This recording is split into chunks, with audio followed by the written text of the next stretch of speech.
Hey guys, welcome to Your Bible Questions Answered. You might be wondering, wait a second, that looks like a very different kind of background. And to be fair, it is. But there's some work going on in my house studio. And I figured since it's quite noisy, I'll just come out here. I'm in the garden. The little bunny is dancing around my feet, so that's kind of cute. But I'm still looking forward to getting into your questions as always. And I just want to remind you, if you ever want to check out this book, Corrupting the Image 2, I think it's one of my best books. I did some really heavy research in that. I did Sumerian and Akkadian original language research. You can check that out. Also, Corrupting the Image 3. Super excited about this book as well. Guys, I think you're going to love them. Now, I'm a little biased. I don't deny that. But I also think you're going to love them because the things that the Lord has kept showing me were so exciting. And I can hardly wait till you get to check those out. All right. Well, let's go to our text and see if we can't get into today's questions. Okay. So we have, hold on, let me put the camera. Sorry about that. Working on it. All right. There we go. Cool. All right. There I am. All right. So fantastic. So our first question. This is from Brian. In the context of the second coming, do you see this taking place more near a matter of days or a longer period? For example, pre-wrath teachers see the second coming as more extended than, say, a 24-hour day. Yeah, Brian, I tend to agree with that. I do think the day of the Lord is the second. I mean, the second coming is the day of the Lord, which I think is a day, right? I think that will be the day of trumpets when Jesus comes back.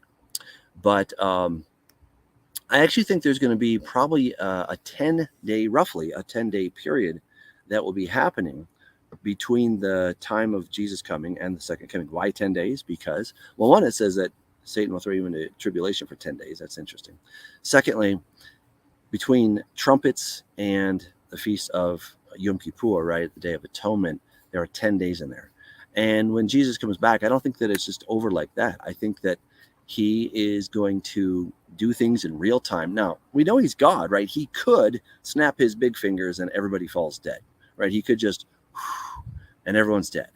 But that's not really how he works, you know? So that's why I think that it quite likely will be a few days. And the Battle of Armageddon is a huge event, right?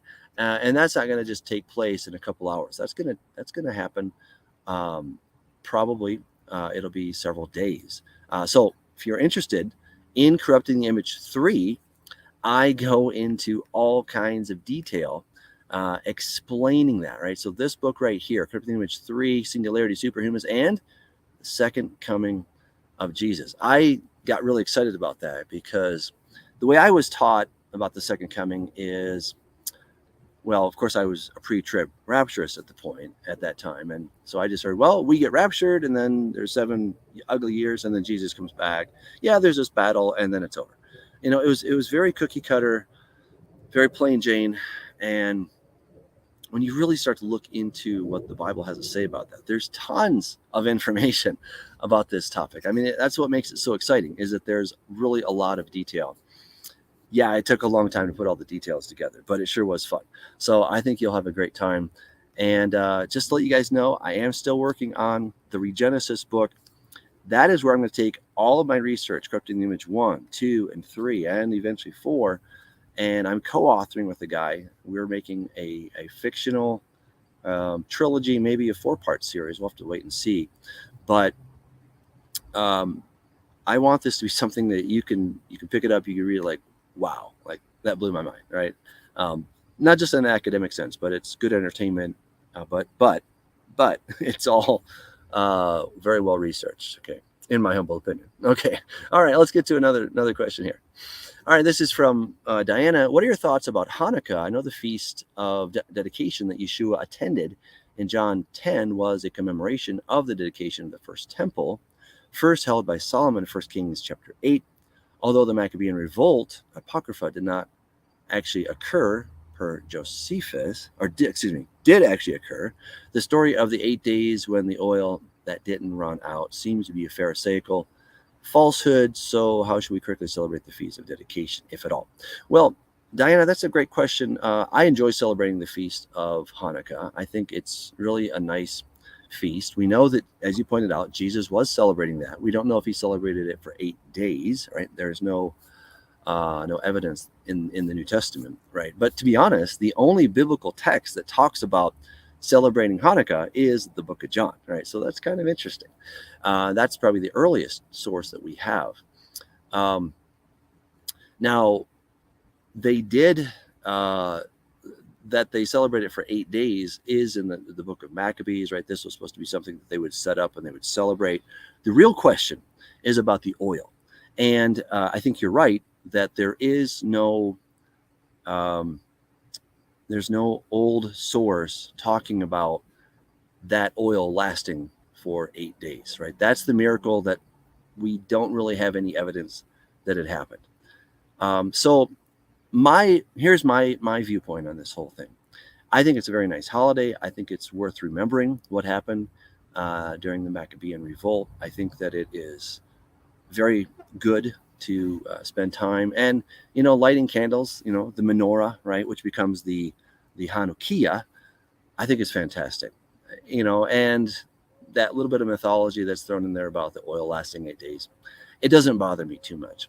Right. And of course, we don't know absolutely. I think it's probably fiction, but we don't know absolutely. The earliest source seems to be from a much, much later rabbinic source. So I wouldn't quite say the Pharisees, but of course, the Pharisees became the rabbis. I'm sure you know that. So, there's something to be said for that. But I guess, I don't know, why not just enjoy it? That's my take on it. So thanks for the great question. All right. She's got another question. How do you feel about wearing or displaying of crosses? It seems that although the practice of crucifixion predates Yeshua, the first century Romans did indeed execute convicted criminals, specifically on Tavs, as sacrifices to their god Mithra, aka Tammuz, hence the Tav. Okay, maybe. I know the word stauros in Greek and etz Hebrew can mean any wooden object, such as a cross, stake, or even a tree. Cursed is the one who hangs on a tree, but the etymology of the very word crucifixion literally and specifically means to fix a cross. Do you believe that Yeshua was crucified on a literal cross? And what does that say about the cross as a symbol of remembrance? All right. So, yeah, on the one hand, I don't think it makes a radical difference whether he was crucified on a torture stake or a cross.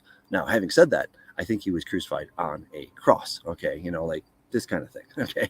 Now, or whatever. That thing, right? The typical standard cross that we often think about with its cross beam, right? That's what I'm trying to get at. So I do not agree with the Jehovah's Witnesses and others who make a big deal about the staron, the torture stake. Again, I don't think that it makes a huge difference, but it is just one of those things.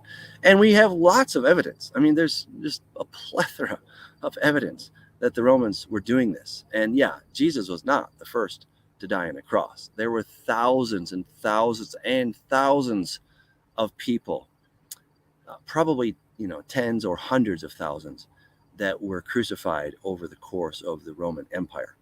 And they did it all over the place, right? And, so it was not just Jesus by any means. I mean, there were 900 Pharisees who were crucified, some 50 to 60 years before Jesus, even maybe a little bit before that, right? 900, right? So again, this was not a new thing that started with Jesus, and he was the only one to ever die on a cross. Now, I think his crucifixion is radically important, obviously, but it was not unique in that sense.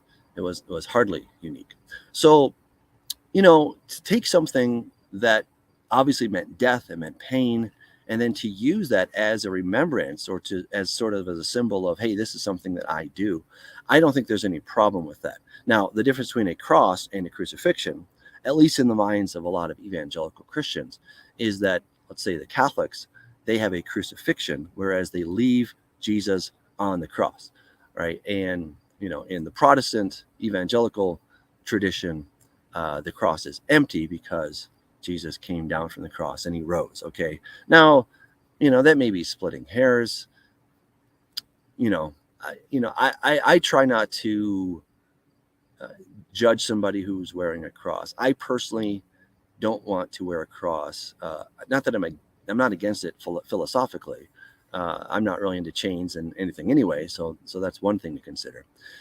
But I would rather my life be seen through my conduct than through my wearing of different things. So I don't think there's anything wrong with it, but I choose not to do it. And so that's a very, subjective and kind of personal question, but I hope that gives you something to think about.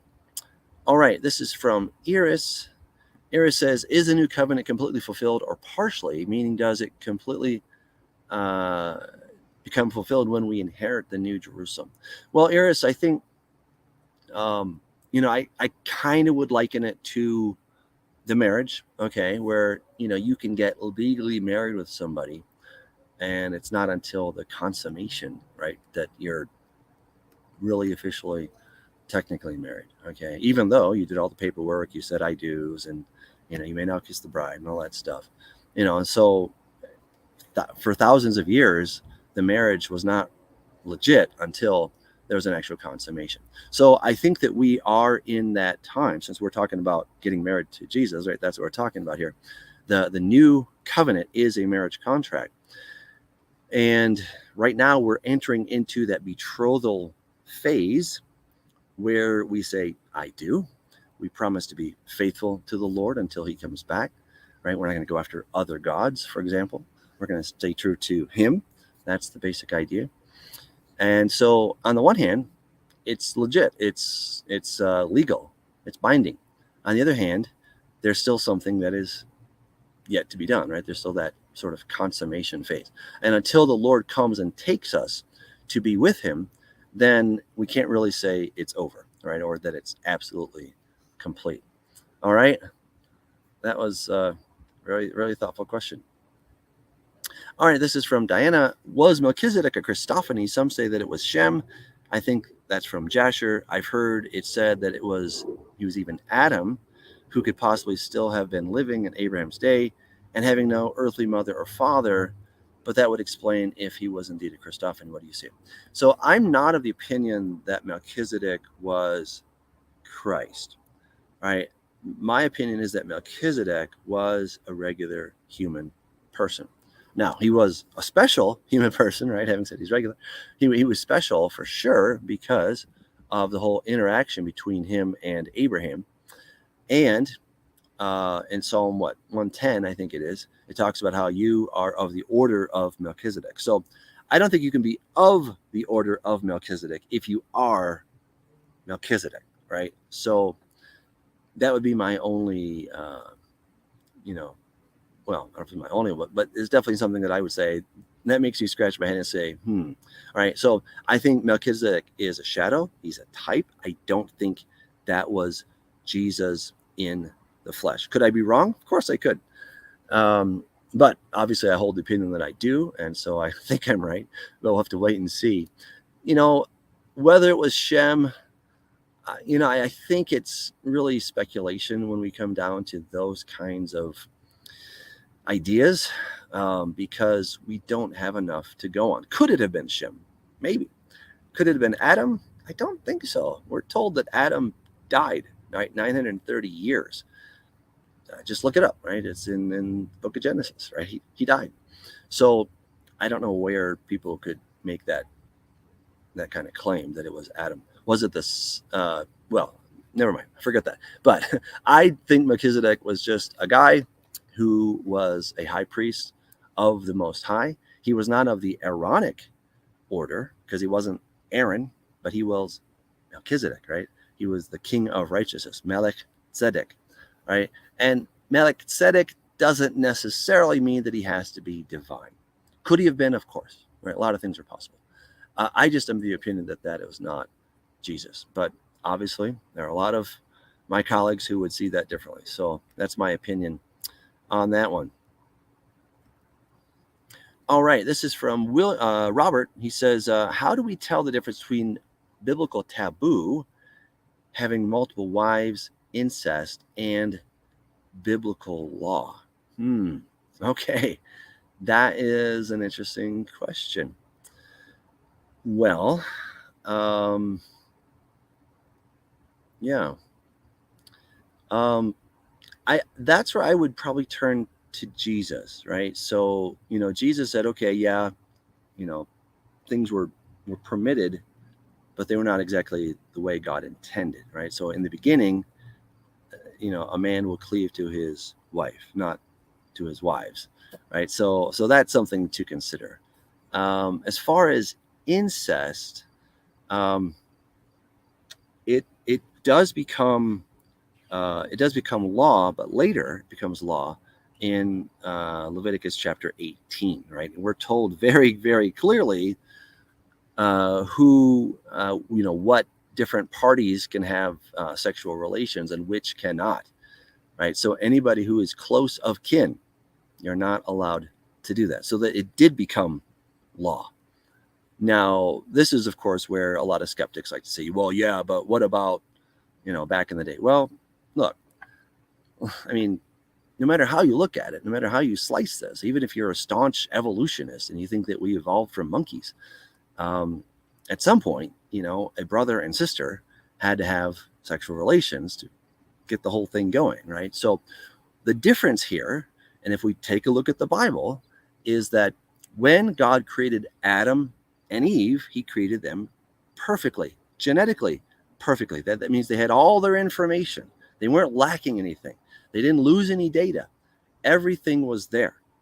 Now, as the generations went on, there was a loss of information, so that the closer you were to your next of kin, the more likely you were to pass on what would normally be recessive traits into your offspring, right? And if those recessive traits are deleterious, then that child is more likely to have problems, right? So I think God had to finally step in and say, okay, we're at a place genetically where, brothers and sisters cannot be doing this. So, and this is really tricky, and I want to make this super abundantly clear, okay, because I know someone's going to take me out of context. I'm even reticent to say it, okay? But there was nothing morally wrong with Adam's immediate kids having relations with one another, right? If it was a committed relationship. But genetically, as the centuries went on, the millennia went on, okay? And after then, of course, Noah and his 3 sons. Now we have this kind of bottleneck, and then we're starting over. So whatever was inherent in Noah's family, that's kind of what we got stuck with. And then God then says, okay, you should not have relations with your close of kin. So it's not a moral issue. This is a genetic issue that we're talking about. And are there huge taboos against having relations with your next of kin? Yes. Should there be? Yes. Okay. I'm absolutely against brothers and sisters and first cousins and all that stuff getting married, because not morally, but genetically, right? So there should be a huge taboo against it, because it leads to bad offspring. It leads to offspring that have a much higher likelihood of having genetic problems than somebody who is far away from you. Okay, so I hope that's clear. All right, if somebody's listening to this and like, oh, Doug just said blah blah, please go back and listen to it, what I said, okay? Because I can imagine someone's going to run with this and start misquoting me. All right, let's get to our next question. All right, this is from Jan.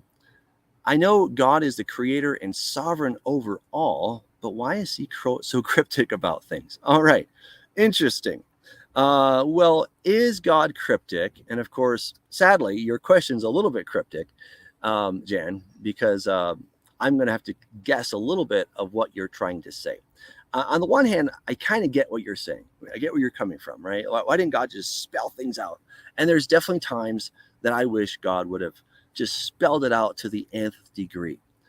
However, I would say that as we continue to study the Word, things become clearer. And sometimes God doesn't give us a list of yes versus no, but he gives us principles. And the principles are what guides us. Those are the things that guide us through a lot of life's different scenarios, right? It's not always going to be on the list. Like, what do I do in this situation? It's not always on the list. You have to go back to the principles, right? And so if that's what you mean by cryptic, then I think that's probably what we're getting at. The other thing, again, trying to read a little bit into your question, I would suggest that we Christians often think God is cryptic because we don't spend a lot of time or enough time in the first 5 books, right? Those are the foundation. And when you really have a good foundation in those foundational books, then things seem less cryptic. But to be fair, I've asked the same question. Lord, why didn't you just spell it out, right? Well, I'm not God, so I can't tell you maybe what his motives were. But I think the more we study it, the more things really do come into focus. All right, this is from Courtney. This is, let's see. Courtney suggests to read Matthew 7. Ask and it will be given to you. Seek and you will find. Knock and it will be open to you. For everyone who asks receives, and he who seeks finds, and to him who knocks it will be opened. Interesting. All right. She says Jesus also said before that, do not give what is holy to the dogs, nor cast your pearls before swine, lest they trample them under their feet and turn and tear you in pieces. So I think that's good advice there. Thank you for that, Courtney. That's good stuff. All right. Getting to our another question here. Maybe I missed this one, perhaps. This is from Sean. Do you believe Leviathan and Behemoth were real? All right. Well, let's go there. We haven't actually taken a deep dive in a text, so I want to take a look at Job chapter 39. Fantastic passage. All right, so we're looking here at Behemoth. All right. Chapter 40. Sorry, my bad. All right, so yeah, where were you when I created? Goodness, my memory's failing me. Let's see. I thought it was right there, but apparently I'm quite off. I really thought I had this figured out. All right. Well, there's Leviathan. Where'd Behemoth go? Anyway, Leviathan and Behemoth. I don't know. Anyway, Leviathan. All right. So this is a very, very interesting creature. I do think this was real, right? First of all, God says, can you draw out Leviathan with a hook or snare his tongue with a line which you lower? Can you put a reed through his nose or pierce his jaw with a hook? Will he make any supplication for you? Will he speak softly to you? No, right? So all this, you're going to be really sad that you messed with this guy.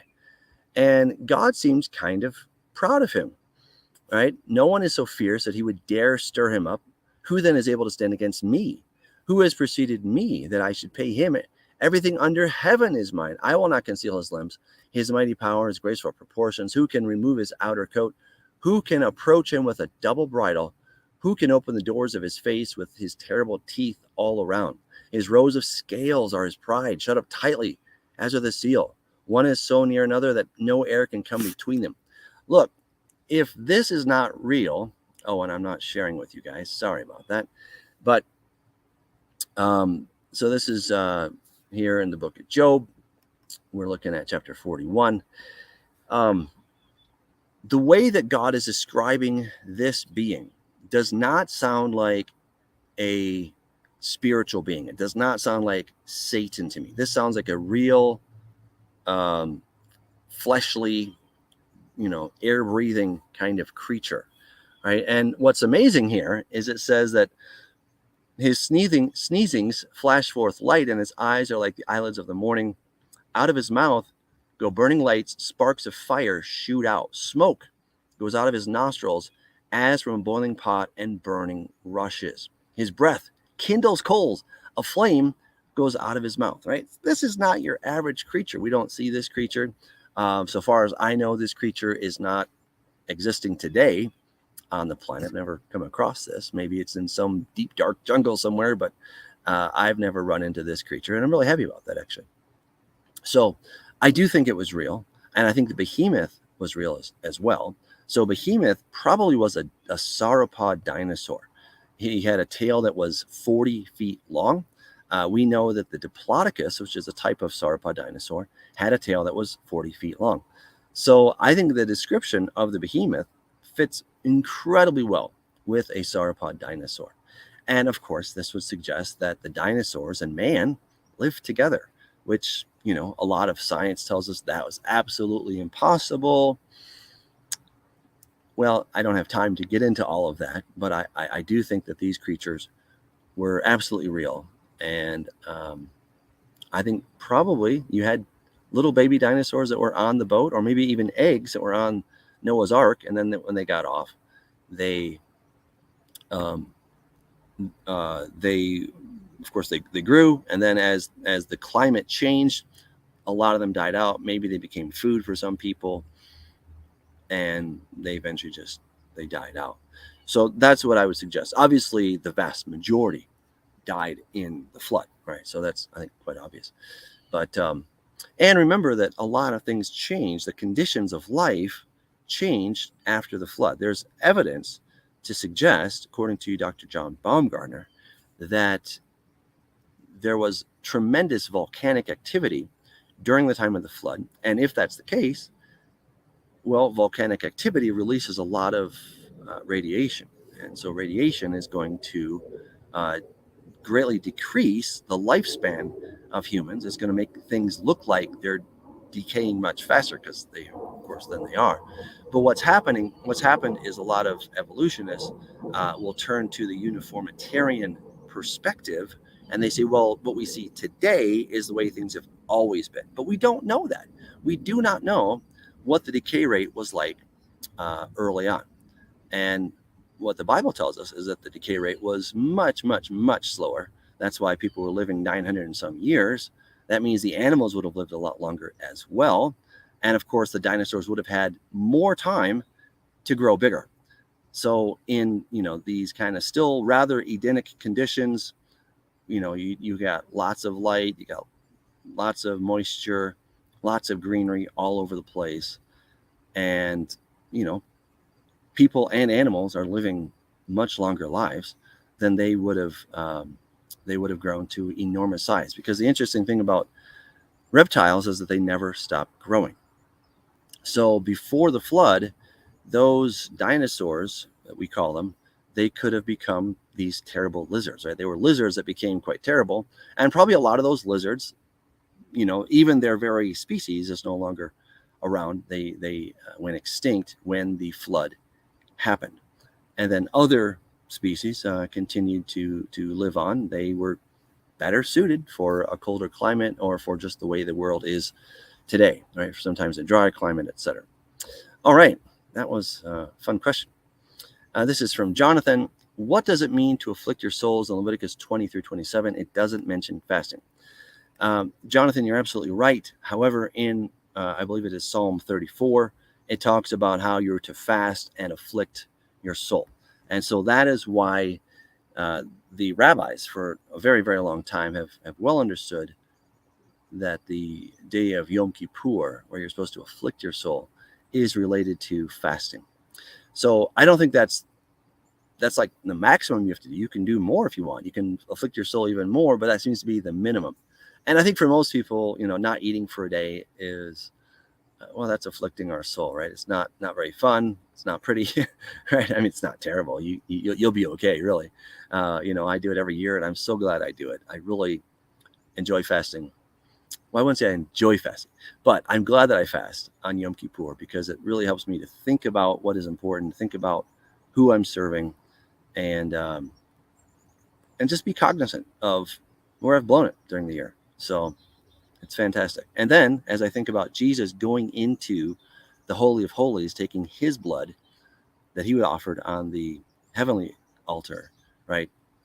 That's the day that I really focus on that. I think about it throughout the year, of course, but that day I think even more about that very important topic.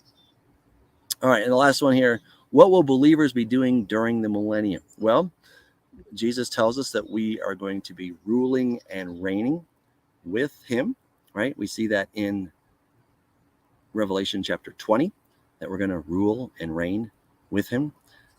He talks about the 12 tribes, or the 12 apostles are going to be ruling over Israel, right? So there will be a whole economy that will be happening. And, again, Jesus could just do everything himself, but that is really not his MO. He likes to raise up leaders and to train us and to equip us and to make us leaders. So, there's going to be a lot of time to do that. We'll have new bodies, so I'm looking forward to that. But I don't think we're going to have all knowledge, as far as I can tell. In other words, we're not going to have, God's knowledge, but we will probably be in the semblance of an angel. And so then we will have brains that will no longer forget things. And then we will begin that incredible time of learning of all that there is to know. And well, there's an infinite amount of what there is to know. So it'll take us quite a while to figure that out, which is good news because we won't get bored. All right. Let me turn to some other questions here. And this is coming to us from the chat. So if you're watching this right now, you're wondering, how do I submit a question? When this goes on live, you can submit a question in the chat. If you want to submit something through the app, you can do that. The Way Congregation. It's in the Apple or Google Play Store. You can get it there. The Way Congregation. And I take those questions first. Very good. Let's see here. This is a question from Tick. Didn't Nabonidus take the Babylonian moon star religion to Arabia? Interesting. Islam conquered Rome and conquered his space until 1923. That made way for the Jews to return. Yes. Well, okay. So Nabonidus was the father-in-law of Nebuchadnezzar, and he was an interesting guy. He was co-regent. Let's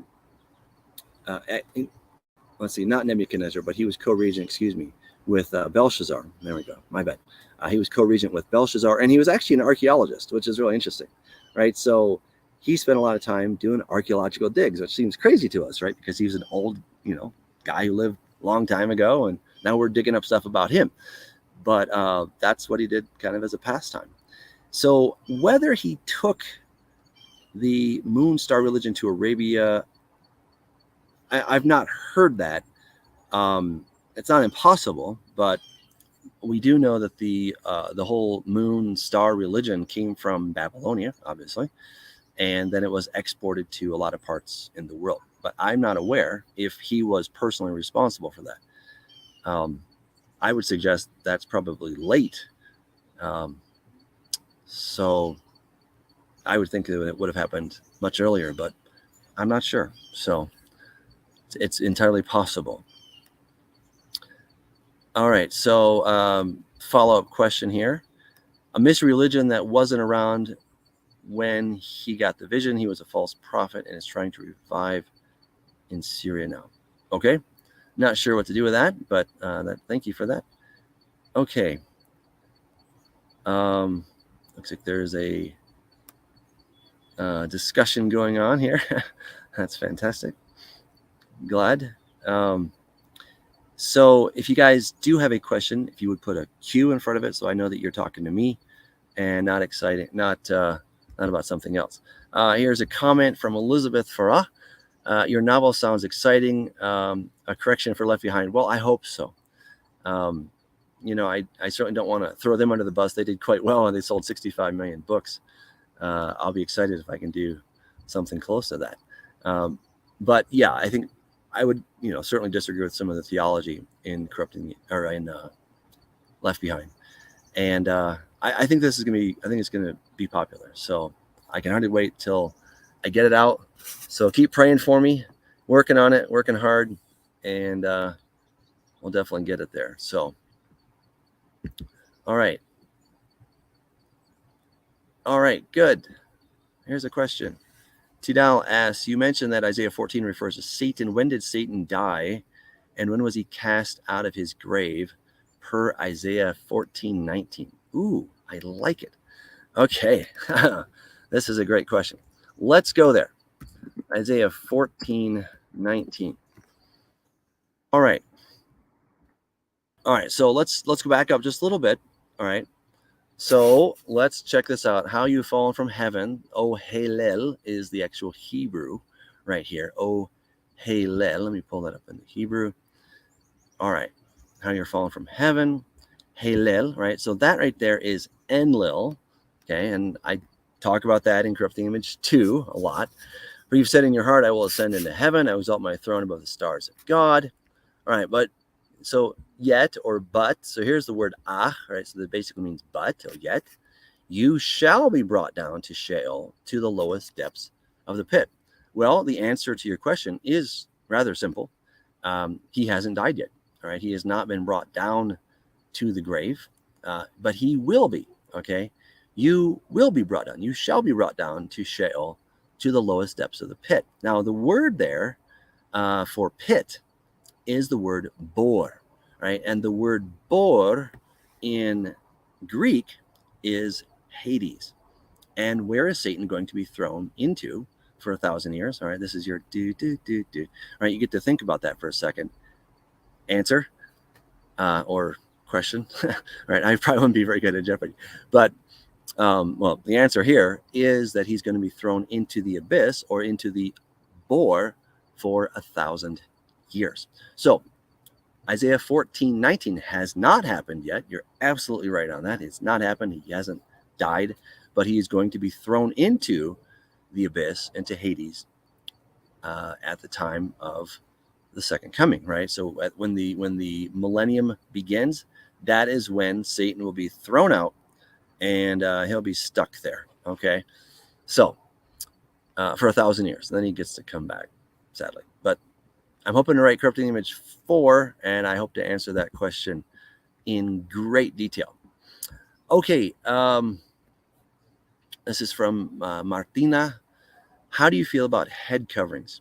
Well, Martina, I feel okay about head coverings. Now, if you're asking, do I think an external, scarf is necessary on the head, I'm not of that persuasion. What I see Paul talking about there in 2 Corinthians chapter 11, I believe it is, I see it as hair. Okay, so let's go there. I think that deserves our time to look at that. So 2 Corinthians 11. Hopefully I got the right passage here.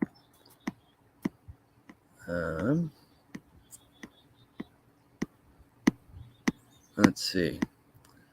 It's one that I always think I'm going to remember, and then I don't. Oh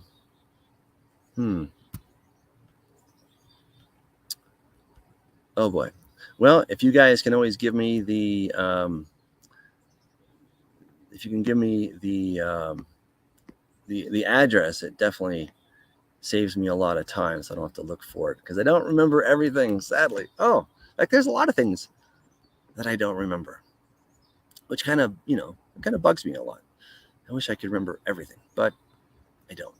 All right, well, let's look it up. So this is because of angels. All right. Oh, there it was. Well, I got that totally wrong. I was off by a whole book. Oh, well, that's how it goes, right? All right, so let's take a look here. And I blew that one. I'm really bummed. All right, so this is about head coverings. Now, let's take a look at what these head coverings are all about. Okay, so keep the traditions just as I delivered them to you, that the head of every man is Christ. So, what is the head covering of a human, a guy? Christ. The head of the woman is man, right? Her husband. And the head of Christ is God. So, apparently, Jesus has a head covering, but I don't think Jesus has a bandana on. All right, for every man praying or prophesying, having his head covered, dishonors his head. But every woman who prays or prophesies with her head uncovers dishonors her head, for that is one and the same as if her head were shaved. For if a woman is not covered, let her also be shorn, for it is shameful for a woman to be shorn or shaved, let her be covered. For a man indeed ought not to cover his head, since he is the image and glory of God, but the woman is the glory of man. For man is not from woman, but woman from man. Nor was man created for the woman, but woman for the man. For this reason, woman ought to have a symbol of authority on her head. Nevertheless, neither is man independent of woman, nor woman independent of man in the Lord. For as woman came from man, so even so man also comes through woman. But all things are from God. All right, judge among yourselves if it is proper for a woman to pray to God with her head uncovered. Does not even nature itself teach you that if a man has long hair, it's a dishonor to him? But if a woman has long hair, it is a glory to her, for her hair is given to her for a covering. All right, so there it is. Okay, verse 15, her hair is given. Let me just pull that up just so you guys can see that. I know my face was blocking that. I want you to see that.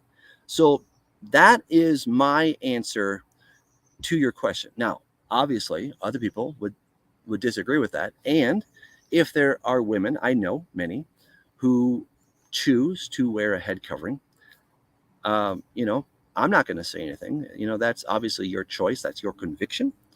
But the way that I read that passage is that the head covering of a woman is, in fact, her hair. So I don't believe that there's any need or requirement to wear anything else on the head. So that's my opinion. Okay, you can take that one or leave that. All right. This is from Rodney. Isn't there Jewish tradition that Abram spent time learning from Shem and Noah before destroying his father's idols? Well, yes, there is. Certainly the book of Jasher. I am not a big fan of the book of Jasher. I think what we have in the book of Jasher is probably the book of Jasher, the one that we have. I don't put any faith in it. I think that it is a very, very late, I won't say forgery, but it's just made up. But in the Midrash, we do have things that Noah, that Abram destroyed his father's idols. Whether he was learning from Shem, I don't believe that's in the Jewish Midrash, but I would have to double check on that. So, yeah, okay. Here's a question from David. If Yeshua is the image of Adonai, isn't a crucifix a graven image of God? Well, that's probably why in the evangelical Christian Protestant tradition, we typically do not have Jesus on the cross, right? Because that is, we wouldn't want to come near that. So, whether somebody's worshiping that or if it's a memorial, I think that might be perhaps splitting hairs. So I don't know. I mean, in that case, we probably wouldn't want to have any movies depicting Jesus, right? I mean, I think we can take this to a different level, and I'm not sure that that's necessarily, I don't know that's necessarily what we're supposed to glean from that. Okay, some more interesting conversations. All right, that is good. And since I'm almost out of time anyway, here's a question from Lenny. Why does Jesus tell us not to fear when that's mentioned in prophecy is pretty frightening? Oh, yeah. That's a good question. What we see in prophecy is very frightening. But um, the command, really, it's a command. It's certainly an exhortation, but it's also a command to not be afraid. Because what is the enemy's greatest weapon? Fear, right? And when you really can't do something to somebody, then what do you use? You use fear, intimidation. So the enemy is going to use lots and lots of intimidation. And quite frankly, the things that he throws at us seem really scary. And I get it why people are fearful, because I'm often fearful, right? But of course, what I'm trying to learn as I'm walking with the Lord is to not be afraid. So when we're really in tune with God, we're not afraid. What could Peter do when he was not afraid? He could walk on water. But then he looked around, he became fearful, and he doubted, and down he went. So we're not supposed to be fearful, because when we're not fearful, then we start to operate at this whole other level. And boy, I'm not there yet, but I'm working to get there. I want to get there. And I think it's possible to get there. But fear is definitely a big part of that. And I'm going to have a chapter on fear in my new book, Rethinking Prayer. Working on that one as fast as I can as well. So give me time. I'm really trying. Okay. Somebody says the Day of Atonement is easier for us than going to the temple, smelling rusting flesh all the time. So there you are. That's true. Very good. All right. This is from CZ. Someone has said to me the other day that God stopped creating angels. Is that biblical? Well, it's probably true, but I don't know of any place in Scripture where it says that God stopped making angels. We know that He created them when He spoke them into existence, and when we look at the order from Psalm 148, it strongly implies, we can at least infer, that He's probably not making any more. So Psalm 148, let me try that again. Psalm 148. All right. Praise the Lord from the heavens, right? So that's the first thing, heavens. Okay. Praise Him in the heights. So God first made the heavens and the earth. Praise Him, all His angels. Okay, that's the next thing. Praise Him, sun and moon. All right. So sun and moon are day 4, right? The heavens are what? Well, that's day 1, right? In the beginning, God created the heavens and the earth, right? So somewhere between day 1 and day 4, if we take this as in order, and we're not absolutely certain that we ought to do that, but I think it's a fair assumption that somewhere between day 1 and day 4, God created the angels. How did He do it? That's the really cool thing. Well, like the other things, He spoke. Let them praise the Lord, for He commanded, and they were created. He also established them forever and ever. He made a decree which shall not pass away. So God made a command. He spoke, and these things, including the angels and the host, the army of angels, also came into existence. So we're told approximately when they're created, but we're not specifically told that God stopped creating them. But I suspect that He probably stopped creating them. So I don't know how else to prove that, but that's probably the case.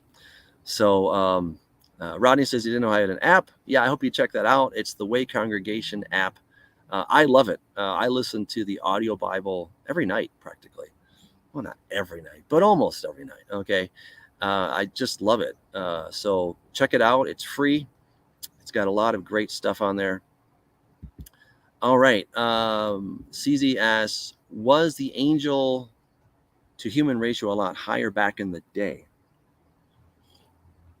I don't know. That's about all I can tell you. Okay. Michael asks, nice, easy question. Is divorce a sin? Wow. Okay. Well, no, divorce is not a sin. Who got divorced? Somebody really important. Somebody creator-like. Well, the creator. Okay.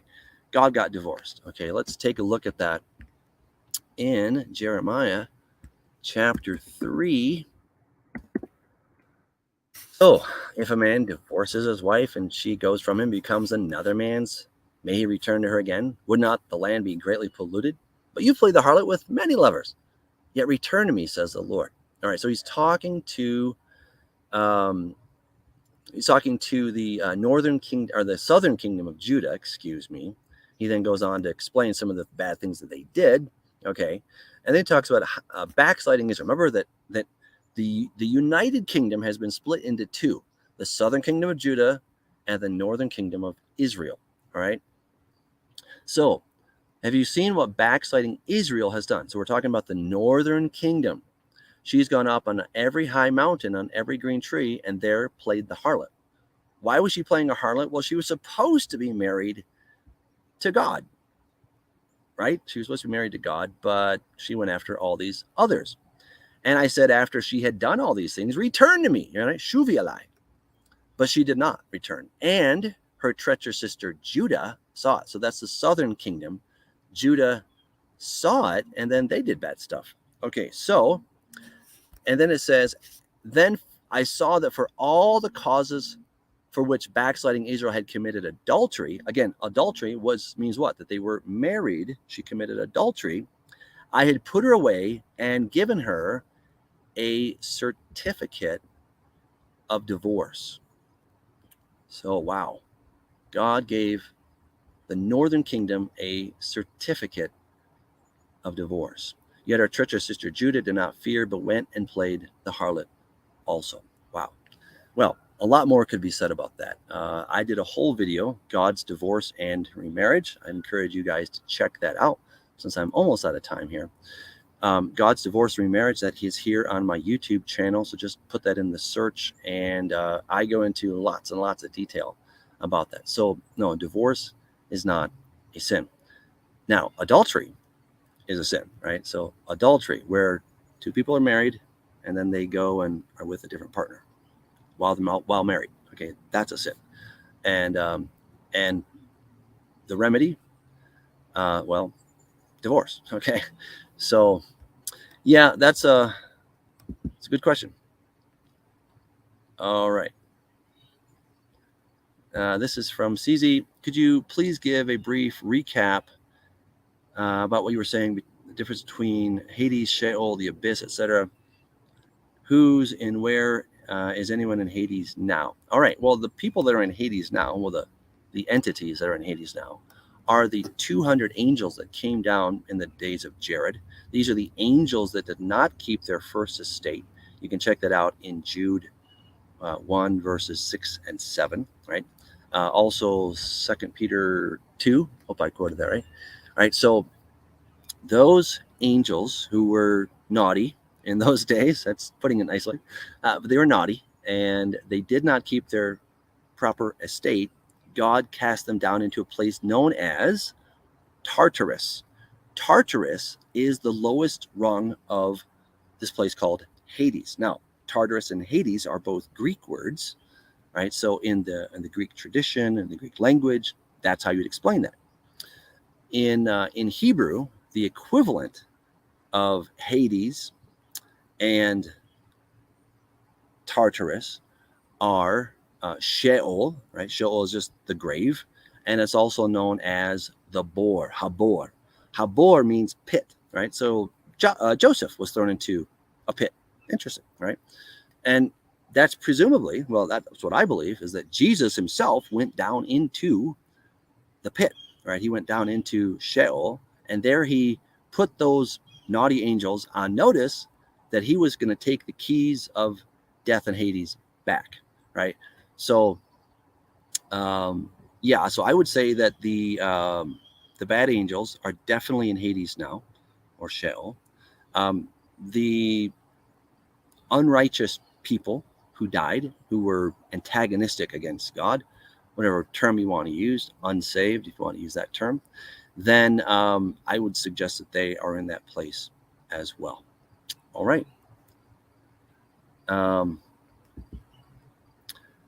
right. Very good. And let's see here. All right. Looks like another question from Tidal. Isn't it true that Adam was already going to die before he ate from the knowledge of good and evil? As Yahweh Elohim said, Adam needed to be kicked out before he ate life and lived forever. No, I don't think so. So I think he had the potential to die before he ate of the tree of knowledge of good and evil, and he then exercised that option. However, had he not eaten from that tree, I think he would have lived, you know, hundreds, thousands of years. Okay. However, he would have still been in a non-sealed state. Okay. And I know this gets a little bit weird, but um, in other words, um, he didn't have to die. He could have gone on living in that innocent state. We know the choice he made, of course, but um, he when he took of the tree of the knowledge of good and evil, and he ate from that, something happened to him spiritually and physically that caused him to die. I would argue that he lost the Holy Spirit the moment that he ate of that fruit, and he died spiritually right then and there. And then maybe that fruit had some bad thing in it, and poison, I don't know. But by ingesting that then caused a chain reaction throughout all of his molecules and his DNA, etc., to then begin to die. There's even a record of this in the man's Y chromosome. And it was two evolutionists who pointed this out, right? So this was Thompson and Bradman, I think it was.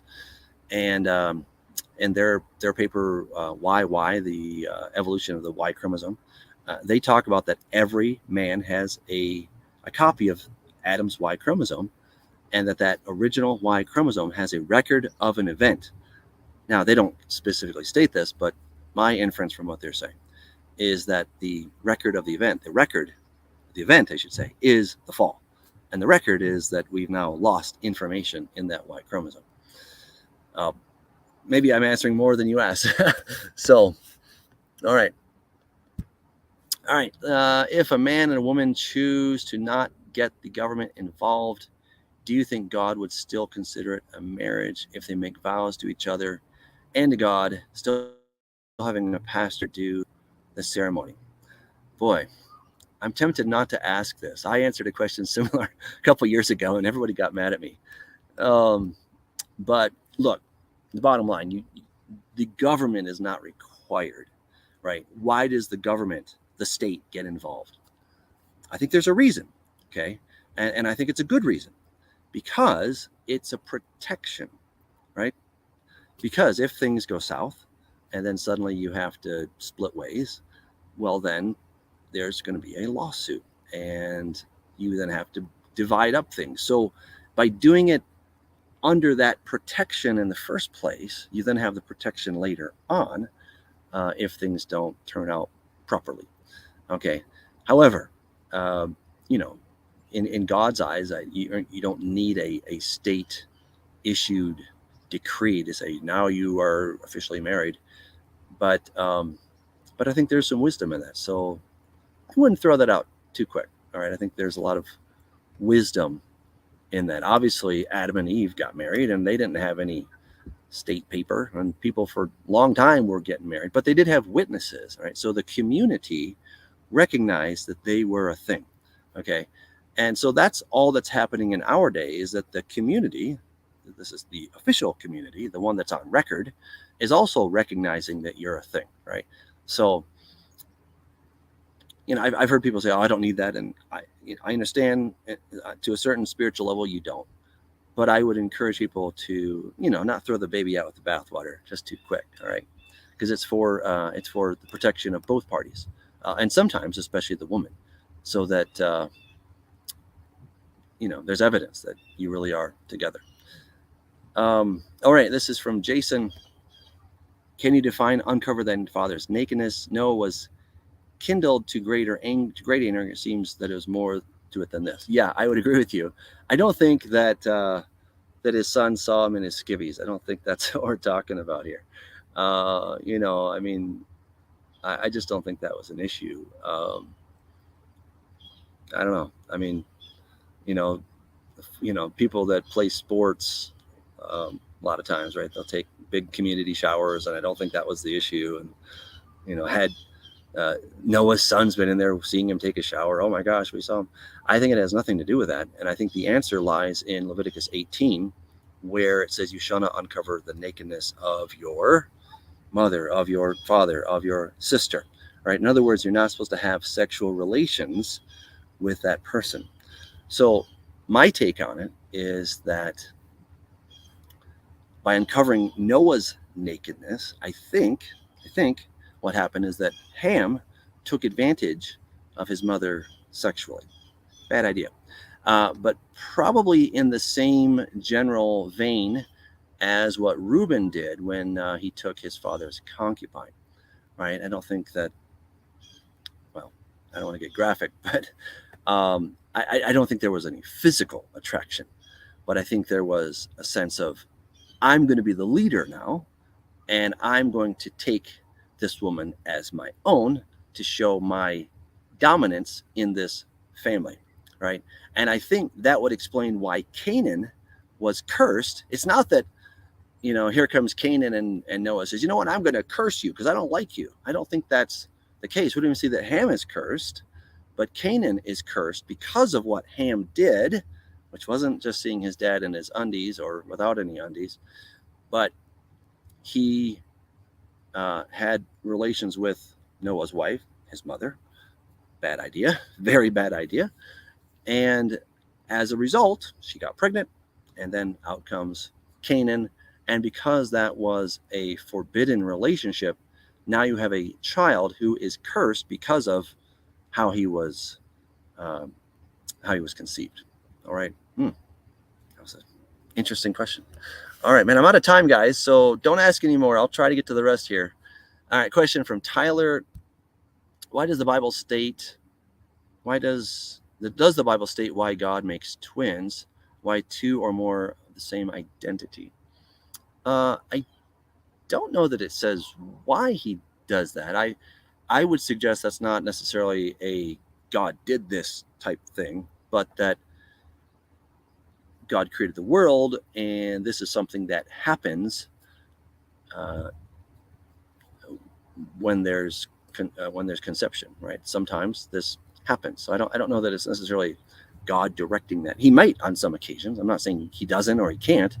I just don't know that every time we have twins that this is God necessarily putting his finger on that. I think a lot of things that happen in the world are just because God sort of wound it up and now it's happening, right? And there's things happen, right? God always has the option to intervene and to steer things in the direction he wants them to go. So I'm not saying that some twins may not be of God's doing, but I don't necessarily think that all twins are necessarily of God doing something. Okay. All right. So this is from Santi Barajas. Can you explain Malachi 2:16 regarding divorce, please? Sure. All right. So Malachi 2:16. Why did it come up Matthew? I don't know. Malachi 2:16. I'm still getting Matthew. Malachi. Maybe I'm typing wrong. I don't know. There we go. All right. So let's take a look at this in the Hebrew. Ki saneh shalach amar Adonai. All right. So this is a tricky one. Now, the New King James says, for the Lord God of Israel says that he hates divorce. All right. Well, I think the way that's translated could absolutely be true. I don't think God likes divorce. And when God divorced Israel, he wasn't excited about it. Okay. But, there's definitely different ways to look at this passage. I want to go to the New English translation. So they've got this big, long note, okay? So Saneh appears to be a third-person form he hates, okay? That's significant. God's not saying that I hate, but it says that he hates, which makes little sense in the context unless one amends the following word to a third-person verb as well. Then one might translate, he who hates his wife and divorces her is guilty of violence. Okay, so that is certainly a possibility. Okay, so there's a lot that could be said about this, but yeah, it really, even, if we kind of wrestle with the translation, it doesn't change the bottom line. God is not excited about divorce, not at all. But we know that God gave that as an option. He gave it in Deuteronomy 24. And right, so if a man has a wife, let's go there. Let's just take a look, because I think this probably deserves a little bit more time to understand this. All right, I'll go back to my familiar New King James. When a man takes a wife and marries her, and it happens that she finds no favor in his eyes because he has found some uncleanness in her, and writes her a certificate of divorce, puts it in her hand, and sends her out of his house, when she's departed from his house and goes becomes another man's wife, if the latter husband detests her and writes her a certificate of divorce, puts it in her hand, and sends her out of his house, or if the latter husband dies who took her as his wife, then the former husband who divorced her must not take her back to be his wife after she's been defiled. That's an abomination before the Lord. All right. So, again, God is not excited about divorce, but God permitted it. And God himself even exercised this option. Now, what's so interesting is that the only way, because we read in Hosea that God says, I'm not your husband, you're not my wife, I'm not your God, you're not my people, get out. But he says, but one day, he's talking to the northern kingdom of Israel, one day I'll betroth you to me in righteousness. So how is he going to do this? How can he, on the one hand, divorce her, and then she's with all these other gods, and then how can he say, I'm going to take you back? Because his very word says can't do that. So the only solution was for Jesus, the husband, to die. And when he did that, the first marriage contract was dissolved, gone. It's wonderful. It's beautiful. Now, I know we're not necessarily talking about that. All right. So when Jesus was asked about this, it says, can a man send his wife away for any reason? And no, all right, you can't. And if you look carefully, the word there in Greek is apoluo. It's talking about sending away. What did we just read in the text? Right? So if a man writes her a certificate of divorce and does what? Sends her out of his house. So there were two parts to this. There was the divorce certificate. That was critically important, so that the wife or the woman could remarry, right? And I'm blanking. I'm trying to think the guy who wrote a really good book on this. Oh, bummer. It'll come to me in a minute. But it'll come to me in a minute. But anyway, so there were two parts. There had to be a certificate and then a sending away. So what Jesus is talking about in Matthew chapter 5 and Matthew chapter 19 is that if there's a sending away and there's not a certificate, then the woman that was sent away, because she doesn't have the certificate, is still officially married to the guy that sent her away. And then if she becomes another man's, then that's adultery. So the solution is you must have a certificate of divorce, right? And these certificates were ubiquitous in the first century. Something that was given out, gave it to the woman. It says, with this, you can remarry. All right, so that is a lot of what we're getting at there. All right, good. I think I got that one. All right, don't ask any more. Anything after 6 o'clock, I'm not taking. So, for Doug, what does it mean in Revelation when it says that some will be saved from the temptation, the hour of temptation, or the hour of trial? Well, probably just that some won't have to go through that. Others will have to go through that. So I hope that answers it pretty much. Okay. Boy, I just can't even ignore this one. If there are no female angels, then where do females go when they die? Do they go to heaven, or are they kept somewhere else because of temptation of the angels? What I'm reading here in the chat is that passage is probably talking about, the angels and don't tempt the angels.